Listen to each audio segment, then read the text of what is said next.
శ్రావ్య TV ముందుగా headlines చూద్దాం. మెమిన్పేట్ నూతన సీఐగా బాధ్యతలు తీసుకున్న జి వెంకట్. సోమశిలలో స్పీడ్ బోట్లను ప్రారంభించిన పర్యాటక శాఖ మంత్రి జూపల్లి. మహిళా సోదరీమణుల అభివృద్ధికై పెద్దన్న పాత్ర పోషిస్తున్న Revanth Reddy.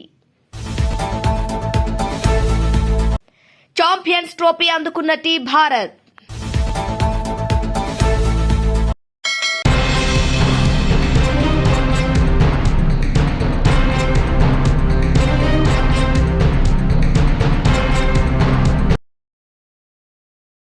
Congress party SC department కార్యాలయంలో ప్రపంచ కార్మిక మహిళా దినోత్సవం జిల్లా అధ్యక్షులు డాక్టర్ పెరుమండ్ల రామకృష్ణ ఆధ్వర్యంలో ఘనంగా చేయడం జరిగింది.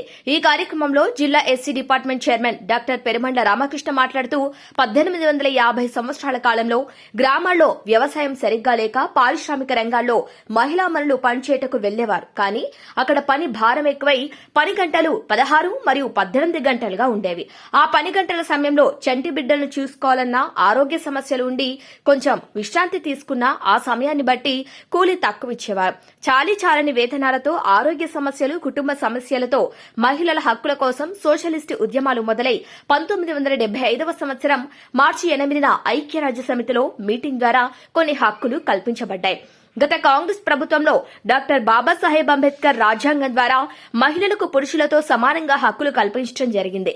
మహిళలను అన్ని రంగాల్లో అభివృద్ది పరచాలని మాజీ ముఖ్యమంత్రి వర్యులు వైఎస్ రాజశేఖర్ రెడ్డి ఐకేపీ సెంటర్లు ప్రారంభించి మహిళా సంఘాలను ప్రారంభించారు. తెలంగాణ రాష్ట్రంలో గత ప్రభుత్వాలు మహిళలను విస్మరించాయి. ప్రస్తుత కాంగ్రెస్ పార్టీ ముఖ్యమంత్రి వర్యులు రేవంత్ రెడ్డి మహిళా సోదరీమణుల అభివృద్దికై పెద్దన్న పాత్ర పోషిస్తూ మహిళలకు ఉచిత బస్సు ప్రయాణం, 500 గ్యాస్, 1 కోటి మంది మహిళలు కోటీశ్వరం చేయటమే లక్ష్యంగా సౌర విద్యుత్ కేంద్రాల, సోలార్ విద్యుత్ కేంద్రాలు, పెట్రోల్ బంకులు, వివిధ రంగాల్లో పారిశ్రామికవేత్తలుగా వారిని అభివృద్ది చేయడంలో ముందు వరుసలో ఉన్నారు. ఇక తెలంగాణ రాష్ట్రంలో మంత్రివర్యులు కొండా సురేఖ, సీతక్క మరియు నిత్యం మహిళల కోసం అభివృద్దికి లక్ష్యంగానే పనిచేస్తున్నారు. సీతక్క, కొండా సురేఖకి ప్రత్యేకంగా ప్రపంచ మహిళా దినోత్సవ శుభాకాంక్షలు తెలుపుకుంటున్నానని డాక్టర్ పెరుమండ్ల రామకృష్ణ తెలిపారు. అందరికీ నమస్కారం. నేను మీ డాక్టర్ పెరుమండ్ల రామకృష్ణ, కాంగ్రెస్ పార్టీ హన్మకొండ జిల్లా ఎస్సీ డిపార్ట్మెంట్ చైర్మన్. అంతర్జాతీయ మహిళా దినోత్సవాన్ని పురస్కరించుకొని మహిళలకు సన్మానం చేయడం జరిగింది. మహిళా దినోత్సవం అంటే పేద, బడుగు, బలహీన వర్గాల వాళ్ళు 1850, 60, 70 సంవత్సరములలో వారి గ్రామాలలో వ్యవసాయం లేక సిటీకి వచ్చి పారిశ్రామిక వాడలలో, ఇండస్ట్రీస్లలో పనిచేసేవారు. అప్పుడు 16 గంటలు, 18 గంటలు, కొన్నిసార్లు పూర్తి టైం కూడా వాళ్ళు పనిచేయవలసి వచ్చేది. కానీ గంటలలో పని విధానం ఉండి డబ్బులు ప్రతి క్షణం కూడా కనీసం వాళ్ళు వాష్రూమ్ పైన కట్ చేసేవాళ్ళు, చంటి బిడ్డలకు పాలియాలన్నా కూడా కట్ చేసేవాళ్ళు. ఏదైనా ఆరోగ్య సమస్య వచ్చి ఇంట్లో కూడా ఒక అర్ధ గంట కూడా కట్ చేసేవారు. కానీ 1975 సంవత్సరంలో మార్చి 8న ఎన్నో పోరాటాల ఫలితం కార్ల్ మార్క్స్ గారు, సోషల్ యాక్టివిస్టులు, ప్రపంచ దేశాలు కూడా ఎన్నో ఉద్యమాల అనంతరం 1975లో ఐక్యరాజ్య సమితి ఒక 100 మంది కార్మిక మహిళలతో ఒక గ్రూప్ మీటింగ్ పెట్టి ఆ రోజు నుండి కొన్ని విధి విధానాలను రూపొందించడం జరిగింది. అందుకోసమే మార్చి 8ని ప్రపంచ మహిళా దినోత్సవంగా జరుపుకుంటాం. మహిళా దినోత్సవం అంటే కార్మిక మహిళా దినోత్సవం. పేద, బడుగు, బలహీన వర్గాల పేద బిడ్డలు నిరంతరం వాళ్ళ చెమటను, రక్తాన్ని చెమటగా మార్చి వస్తు రూపంలో దేశానికి, విదేశాలకు కూడా అందిస్తూ ఉన్నారు. కాబట్టి వారికి మేము ఎల్లవేళలా నమస్కరిస్తూ ఉంటాం. తెలంగాణ రాష్ట్రంలో రేవంత్ రెడ్డి గారు ఆడపడుచులకు ఉచిత ప్రయాణంతో పాటు 1 కోటి మంది మహిళలను కోటీశ్వరులను చేయడమే లక్ష్యంగా రాష్ట్రంలో ఒక పెద్దన్న పాత్ర పోషిస్తూ ఉన్నారు. వారందరికీ సౌర విద్యుత్తులో కానీ, సోలార్ విద్యుత్తులో కానీ, ప్రతి పరిశ్రమలో కానీ వాళ్ళకు పెద్దపీట వేస్తూ ఉన్నారు. రీసెంట్ గా మహిళా శక్తి క్యాంటీన్లు, మహిళా శక్తి సంఘాలు, ఒక 17 రకాల బిజినెస్లు, మొన్న పెట్రోల్ పంపులు ఓపెన్ చేయడము, వారితోటి వివిధ రకాల బిజినెస్లు పెట్టించడము మనం అన్ని చూస్తూ ఉన్నాం. భవిష్యత్తులో కూడా ఇంకా మహిళలందరినీ పెద్దపీట వేస్తారని మాకు పూర్తి విశ్వాసము ఈ రాష్ట్ర ముఖ్యమంత్రులు రేవంత్ రెడ్డి గారి మీద, దేశంలో రాహుల్ గాంధీ గారి మీద ఉంది. దేశంలో పని గంటలు తగ్గించి మహిళలందరినీ సమాన హక్కులు కల్పించిన ఘనత కాంగ్రెస్ పార్టీది. డాక్టర్ బాబాసాహెబ్ అంబేద్కర్ గారు పురుషులతో సమానంగా మహిళలు ఎదగాలని, ఆర్థికంగా డెవలప్ కావాలని, వారికి అన్ని సమాన హక్కులు కల్పించాలని డాక్టర్ బాబాసాహెబ్ అంబేద్కర్ గారు ప్రతిపాదించినప్పుడు కాంగ్రెస్ పార్టీ గవర్నమెంట్ అన్ని విధాలుగా మహిళలకు అండగా ఉంటామని మహిళా బిల్లును ప్రవేశపెట్టడం జరిగింది. ఆ విధంగా దేశంలో, రాష్ట్రంలో మహిళలకు పెద్దపీట వేస్తున్న కాంగ్రెస్ పార్టీకి మేము నిత్యం కృతజ్ఞులము. మా మహిళా మరణను పెద్దగా అండగా ఉంటున్నందుకు మా రేవంత్ అన్నకు ప్రత్యేక కృతజ్ఞతలు, ధన్యవాదాలు మిత్రులారా.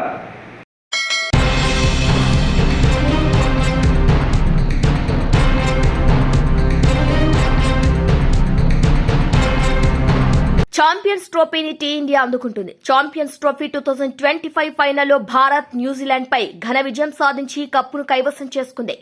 ICC chairman జేషా, tea Bharat, captain Rohit శర్మకు champions ట్రోఫీని అందించారు. దీంతో భారత్ మూడోసారి ఛాంపియన్స్ ట్రోఫీని తన ఖాతాలో వేసుకుంది. ఎంతో ఆనందంతో భారత్ జట్టు ఛాంపియన్స్ ట్రోఫీని అందుకుంది.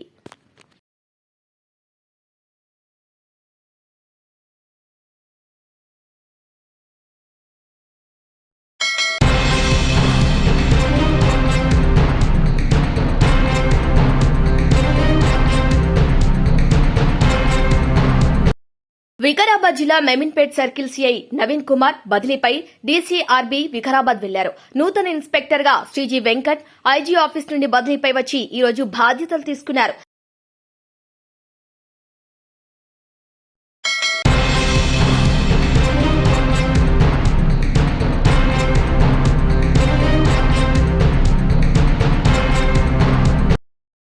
సోమశిలలో స్పీడ్ బోట్లను ప్రారంభించారు పర్యాటక శాఖ మంత్రి జూపల్లి.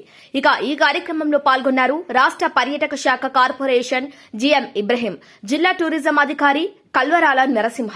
ప్రముఖ పర్యాటక కేంద్రం కొల్లాపూర్ మండలంలో సోమశిల క్షేత్రంలోని కృష్ణానదిలో నేడు పర్యాటక శాఖ మంత్రి జూపల్లి కృష్ణారావు నేడు అధికారికంగా స్పీడ్ బోట్లను ప్రారంభించారు. మంత్రి జూపల్లి కృష్ణారావు మరియు సోమశిల గ్రామ మాజీ సర్పంచ్ మద్దిలేటి స్పీడ్ బోట్లను కృష్ణానదిలో నడుపుతూ షికారు చేశారు. టూరిజం శాఖ తరపున టూరిజం శాఖ కార్పొరేషన్ జీఎం ఇబ్రహీం మరియు టూరిజం శాఖ జిల్లా అధికారి కల్వరాల నరసింహ పాల్గొన్నారు.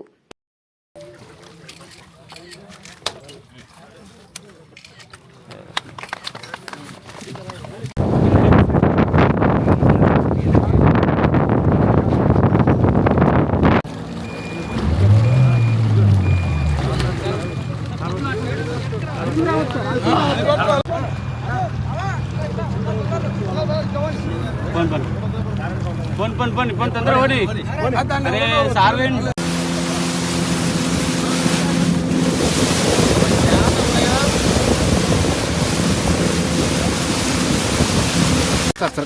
आदित्य ओके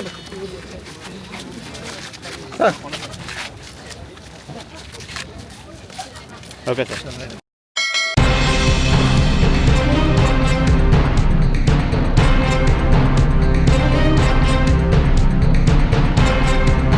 బద్నాం చేసిరు. ఇవాళ మేము కేసీఆర్ గారు తీసుకొచ్చినటువంటి అప్పుకు మీకు న్యాయ పైసతో సహా లెక్క చెప్తాం. మరి మీరు కూడా మీరు ఈ 1,50,000 కోట్లు తీసుకొచ్చిరు, దానికి లెక్క చెప్పాలని చెప్పి నేను డిమాండ్ చేస్తా ఉన్నా. కేసీఆర్ గారు మొత్తం 10 ఏళ్లలో తీసుకొచ్చిన అప్పు ఎంత అంటే, ఇది కూడా ఆర్బీఐ రికార్డే, నేను చెప్పే కవిత్వం కాదు.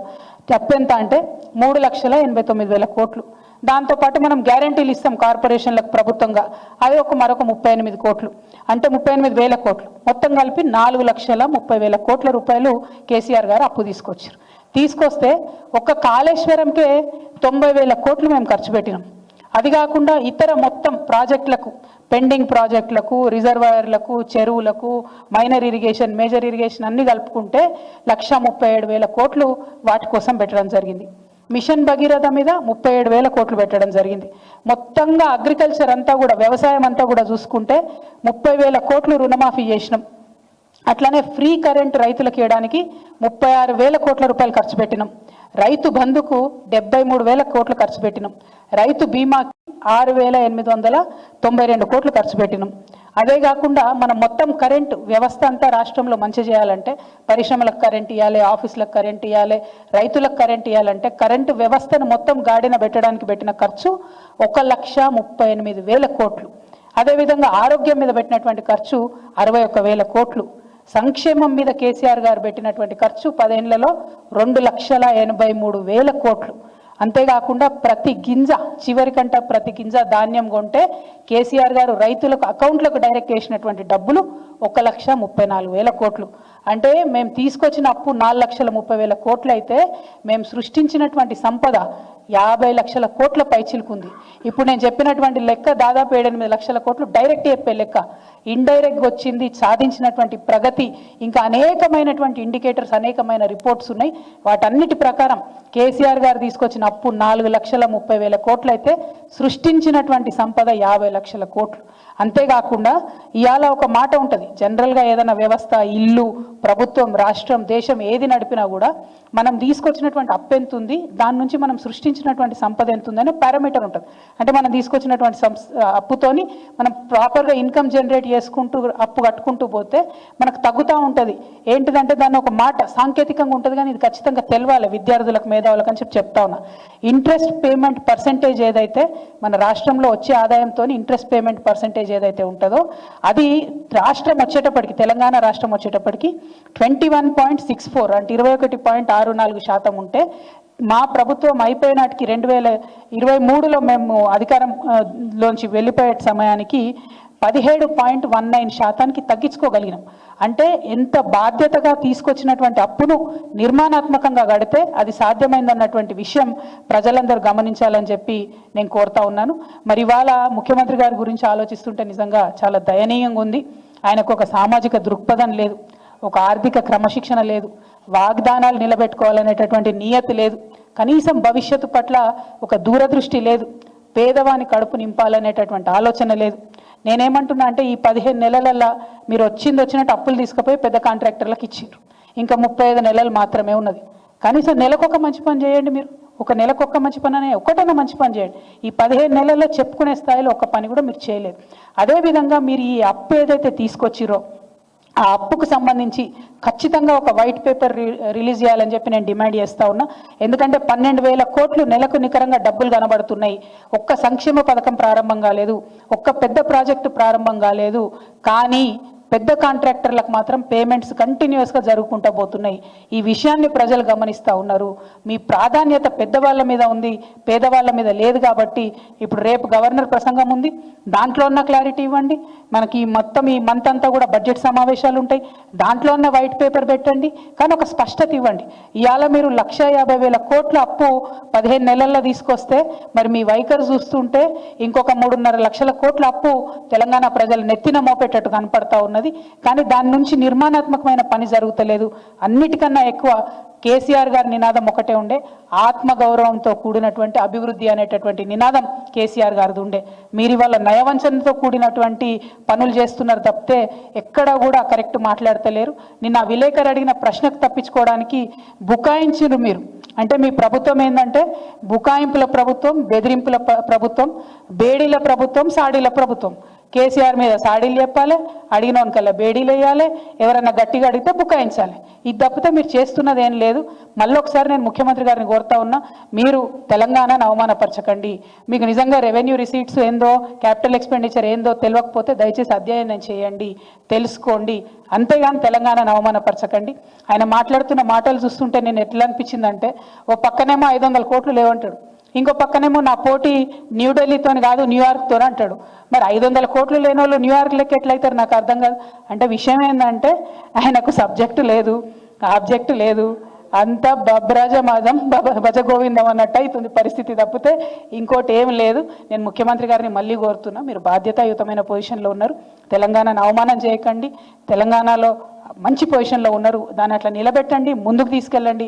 బాధ్యత గల ప్రతిపక్షంగా మేమందరం కూడా మీకు అండగా ఉంటాం. కానీ అవమానిస్తే మాత్రం ఊరుకునేది లేదని చెప్పి మేము ప్రభుత్వాన్ని హెచ్చరిక చేస్తూ ఉన్నాం. నేను అదే చెప్తున్నా కదా, మంచిగా నేను పాయింట్ టు పాయింట్ లెక్క చెప్పిన. బీఆర్ఎస్ తీసుకొచ్చిన అప్పు 4,30,000 కోట్ల రూపాయలు. నేను ఆల్రెడీ మీకు 9 లక్షల పైచీలకు లెక్క చెప్పిన. అది కాకుండా సృష్టించినటువంటి సంపద 50 లక్షల కోట్లు. అదేవిధంగా నెలకు వచ్చేటటువంటి ఆదాయంలో 18,800 కోట్లు వస్తే 6,000 కోట్లకు ఎక్కువ ప్రభుత్వానికి ఖర్చు అయితే లేదు. మరి ఇక్కడ పోతున్నట్టు ఈ 12,000 కోట్లు, దాని మీదనే మేము వైట్ పేపర్ అడుగుతా ఉన్నాం.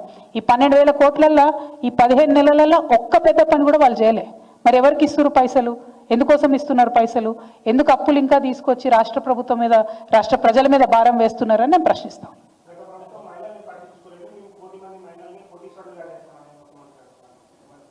కోటి మంది మహిళలను కోటీశ్వరులు చేయాలంటే ఒక సాలిడ్ పథకం ఏదైనా ఉండాలి కదనే. నిన్న మహిళా దినోత్సవం నాడు ముఖ్యమంత్రి గారు మాట్లాడినరు. ఏమన్నారు? స్కూల్ డ్రెస్లు ఇచ్చేటటువంటి పథకం ఇస్తామన్నారు. అది మేము ఇస్తున్నదే, ఇదివరకు ఇచ్చిందే. మేము 50 రూపాయలు ఇస్తుంటిమి, ఆయన దాన్ని 75 రూపాయలు చేస్తా అన్నారు. కానీ మేము 50 రూపాయలు 2 సార్లు ఇచ్చేది, ఆయన 75 రూపాయలు ఒకటేసారి ఇస్తా అన్నాడు.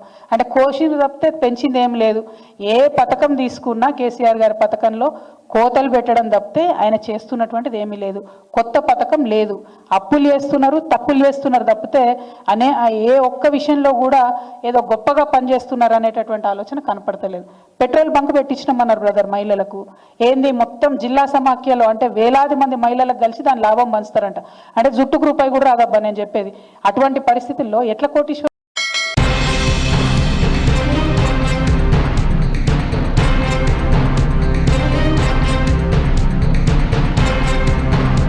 ఏ విధమైనటువంటి తీసుకుంటే బాగుంటుంది అనేది ప్రభుత్వానికి సూచనలు చేయాలనే ఆలోచనతో ఈరోజు ఈ ప్రెస్ మీట్ ఏర్పాటు చేయడం జరిగింది. ఇప్పుడు పెద్దలు మల్లారెడ్డి గారు దీని మీద మాట్లాడతారు.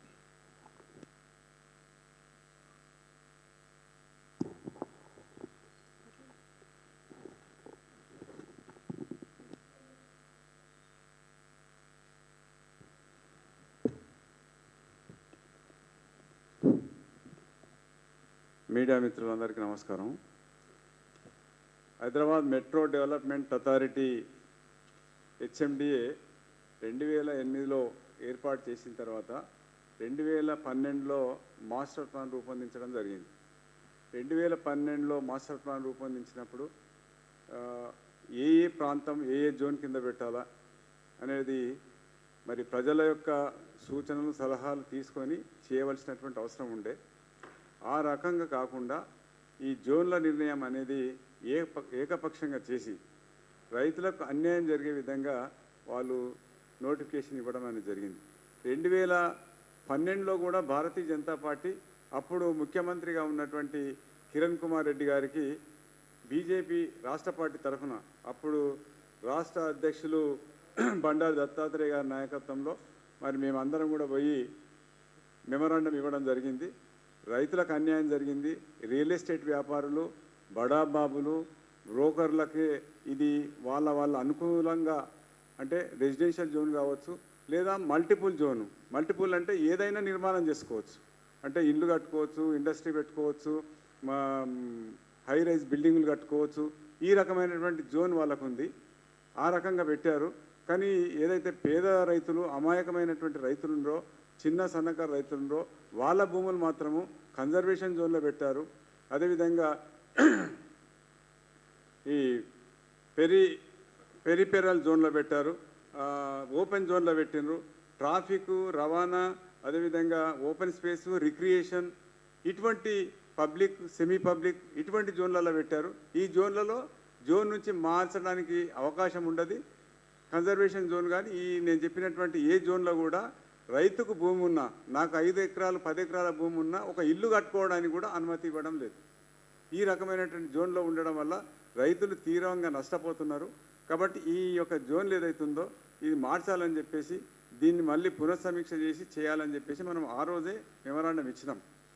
అప్పుడు ఏదైతే 10 సంవత్సరాలు అధికారంలో ఉన్నటువంటి పార్టీ నాయకులు మాట్లాడిన మాట, ఇది ఏదో ఆంధ్ర వాళ్ళు పెట్టిండ్రు, వీళ్ళు పెట్టిండ్రు, ఈ యొక్క మాస్టర్ ప్లాన్ తయారు చేసిండ్రు, తెలంగాణ వచ్చిన తర్వాత అట్లా చేసుకుందాం, ఇట్లా చేసుకుందాం, రైతులకు అనుకూలంగా చేసుకుందామని చెప్పి 10 సంవత్సరాలు కాలం గడిపి దాన్ని కనీసం ఇటున్న పుల్ల అటు కూడా పెట్టలే.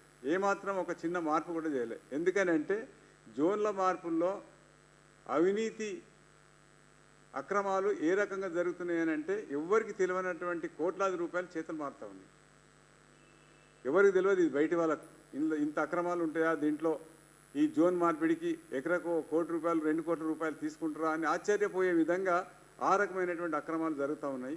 జోన్ల మార్పిడి ఏ రకంగా చేస్తున్నారు, ఎంత దాని వెనుక ఎంత డబ్బుల మార్పిడి చేతులు మారుతూ ఉన్నాయి, ఈ రకమైనటువంటి విషయాల్లో ఎవరికి తెలియదు. కాబట్టి ఇది ఆ ప్రభుత్వం 10 సంవత్సరాలు అట్లనే గడిపిండు. మంచిగా వాళ్ళు ఏ రకంగా చేసుకోవాలో వాళ్ళకి సంబంధించిన వాళ్ళవి మాత్రం మంచి జోన్లలో మార్చుకున్నారు. చిన్న రైతులు, పేద రైతులు ఎవరైతే ఉన్నారో వాళ్ళ భూములు మాత్రం అదే రకంగా ఉన్నాయి. ఇవాళ నాకు 5 ఎకరాల భూమి ఉన్నా నేను ఇల్లు కట్టుకోలేని పరిస్థితి. 111 జీవోనే కనీసం 10% వరకు అనుమతిస్తారు.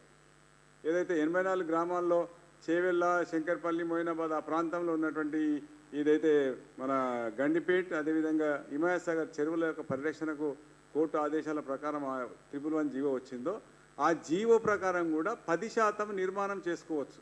కానీ కన్జర్వేషన్ జోన్లో ఉంటే, ఓపెన్ జోన్లో ఉంటే, పబ్లిక్ సెమీ పబ్లిక్ జోన్లో ఉంటే 1 గజంలో కూడా నువ్వు ఇల్లు కట్టుకోవడానికి అవకాశం లేదు. ఈ రకమైనటువంటి పరిస్థితులు రైతులు, అమాయక రైతులు బలవుతున్నారు. కాబట్టి ఈ యొక్క భూములను మార్చాలి, దీన్ని పునఃసమీక్ష చేయాలి.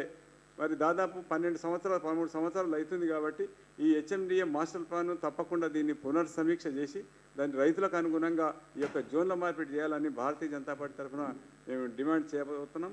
అదేవిధంగా ఇవాళ రింగ్ రోడ్ లోపల ఉన్నటువంటి గ్రామాలు మొన్న ఒక 51 గ్రామాలను కూడా పక్కన ఉన్నటువంటి మున్సిపాలిటీలో కలిపేసారు. ఇంతకుముందే చాలా వరకు మున్సిపాలిటీలు చేసిండ్రు. ఔటర్ రింగ్ రోడ్ లోపల ఇప్పుడు ఒక్క గ్రామం కూడా లేదు.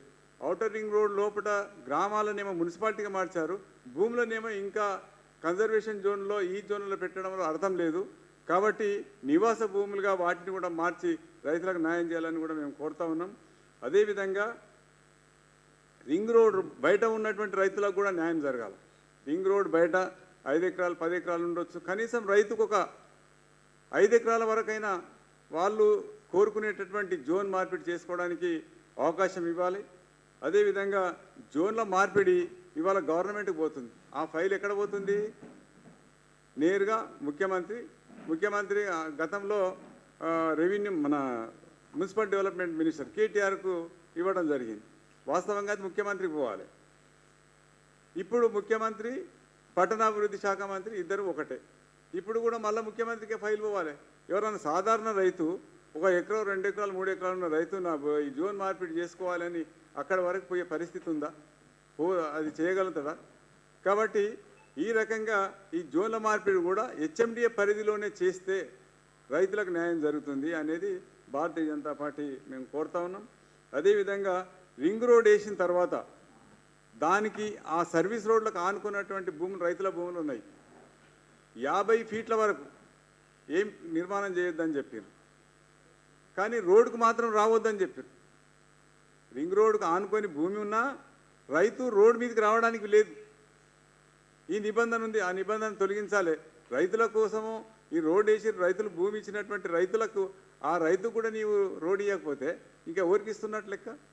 కాబట్టి ఈ నిబంధన ఏదైతుందో ఈ గ్రోత్ కారిడార్లో ఈ నిబంధనను సరిచేసి ఆ పక్కన ఉన్నటువంటి భూములు ఎవరికైనా సరే ఆ రైతుకు రోడ్డు మీదకి వచ్చే విధంగా వాళ్ళకు అవకాశం ఇవ్వాలని కూడా భారతీయ జనతా పార్టీ కోరుతుంది. అదేవిధంగా ఈ యొక్క నిర్మాణాలకు 6 నెలల నుంచి సంవత్సరం పడుతుంది. ఇవన్నీ సిస్టంలో సాధారణ రైతు అయితే ఎప్పుడు పోలేడు. ఇది ఎవరో బిల్డర్కి ఇవ్వాలా, ఆ బిల్డరు వాళ్ళ ల్యాండ్ పూలింగ్ చేసుకొని 20 ఎకరాలు 30 ఎకరాలు 50 ఎకరాలు చేసుకొని కన్వర్జన్ చేసుకొని పర్మిషన్ పోతే అప్పుడు 6 నెలలు సంవత్సరానికి పర్మిషన్ వస్తుంది.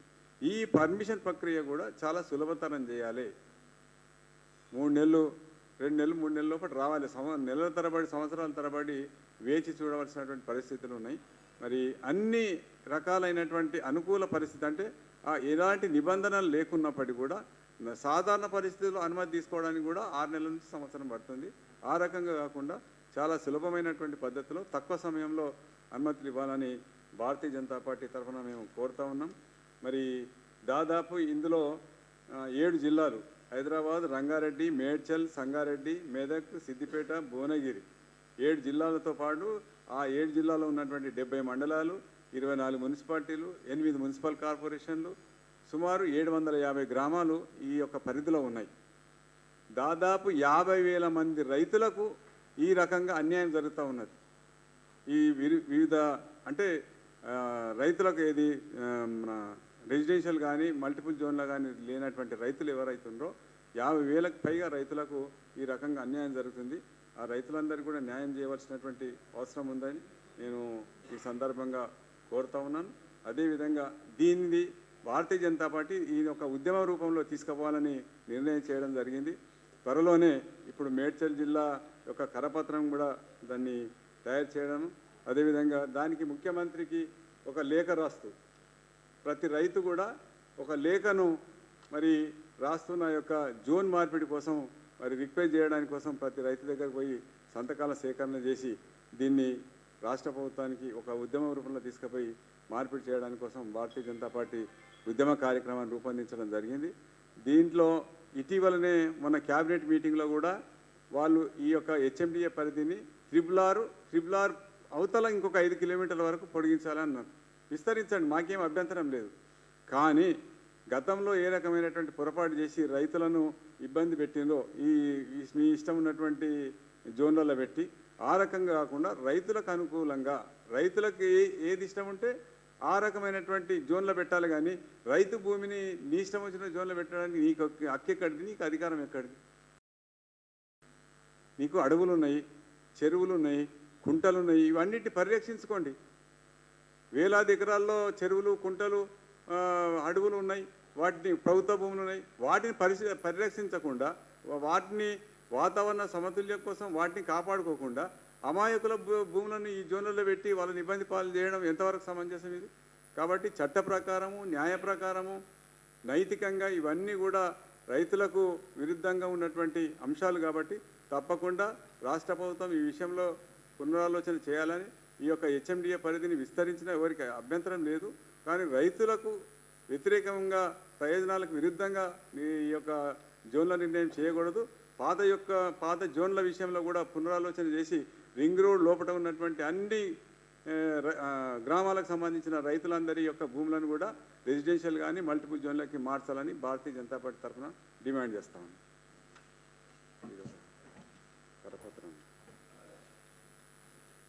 కరపత్రం ఒకసారి రిలీజ్ చేస్తాము.